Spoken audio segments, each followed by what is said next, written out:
Tomorrow, after over an entire year of waiting, the second and final part of the Minecraft Caves and Cliffs update, Minecraft 1.18, is officially going to be released. I'm going to be using this video as an opportunity to let you know every last important bit of information you need before going into this update. This can include some last minute tips and tricks along with information you should know before this update releases on November the 30th. If you go on to enjoy this video and find it useful, be sure to drop the video a like. But without going on for any longer, let's get right into the information. People that have not really been following this channel or the most recent Minecraft updates for that matter, you may not know how much of a big deal this is. On October the 3rd, 2020, that is when the world got its first ever look at the Minecraft Caves and Cliffs update, and here, over an entire year later, we are only just receiving the second part of this update, but nevertheless,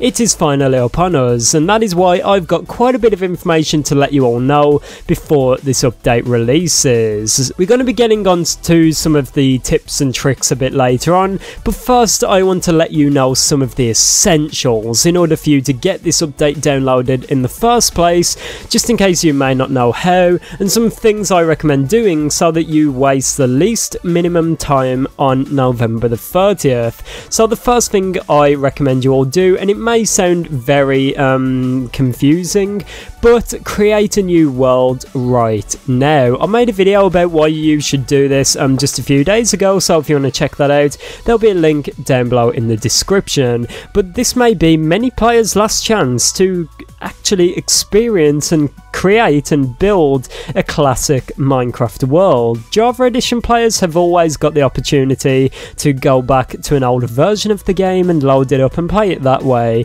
but for you Bedrock players out there, I recommend to make your life a whole lot easier. If you like the way Minecraft is right now and you like the underground caves and you may start to miss them after a while, I recommend you create a new world right now. Just run around, explore a few chunks, make sure you load a bit of the world in, so that then when the new update comes out on the 30th of November, you will have not only an old Minecraft world around the spawn area, which is awesome, but you will also get the rest of the new content when it is released. Speaking of when the new content is released, usually Mojang do this sometime in the afternoon if you live in the UK. I'm not sure about other times around the world, but in order to make sure you can get this update downloaded as soon as it drops in your area, be sure you free up a bit of space on your hardware or on your console or on your phone to make sure you can get this update downloaded. Usually these updates are quite small in size, but nevertheless I know how large games are nowadays.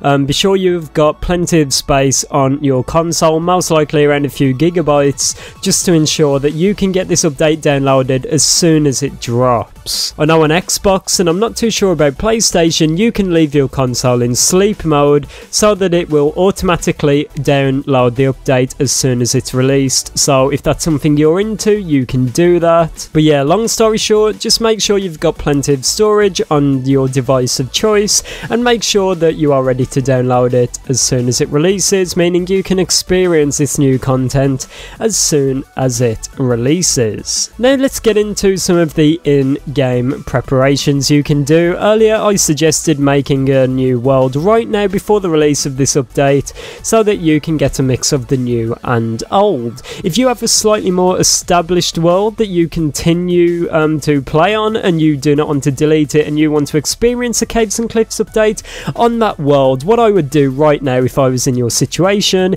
is go into the Nether. 1 block in the Nether equals 8 blocks in the overworld. This makes the Nether an ultra efficient method of travelling in the overworld, so basically build a Nether portal, go into the Nether, just dig out a big tunnel or build a giant pathway, just so you can basically run along it, put another portal at the end and do not go through it. Wait till the update is released and then you have an easy method of going to your old world where you've built a bunch of stuff and to the newer terrain generation areas. This will allow you to find new caves and new mountains and get some of the new items. You do not have to create a new world world to get this new content. I've explained this in a previous video, but I've saw so many people confused about this. You do not have to create a new world to experience a new content.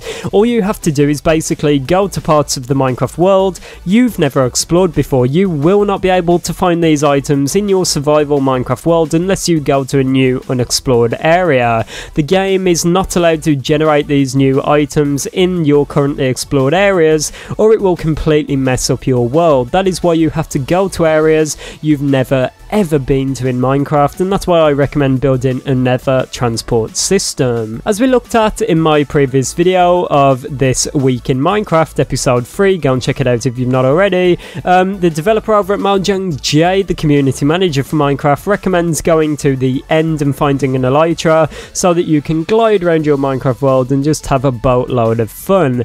But basically what I'm telling you all to do here is make sure you are prepared so that you do not have to waste any time on the day this update drops. If you have any awesome suggestions, put them down below in the comments. Let's help each other out with this. Let's give each other some good ideas, some good suggestions so that we are all prepared. Once the update has dropped, be sure you come back to this video and let me know what you think of it. I think the hype's starting to set in a little bit. For the longest time I've been quite frustrated with the delays, I'm going to be honest about that, and all of the issues and everything that's been going on, the warden being delayed again. But the hype is starting to get to me. I'm so excited to finally relive that excitement from the first ever time I played Minecraft, just exploring a completely new and updated world with new terrain. It's going to be awesome, everyone. What is the thing you are most excited to explore with Minecraft 1.18? Is it some of the new caves, or is it just flying and gliding around the Minecraft mountains of the new and updated overworld? It's been me, ItzJhief, for everyone.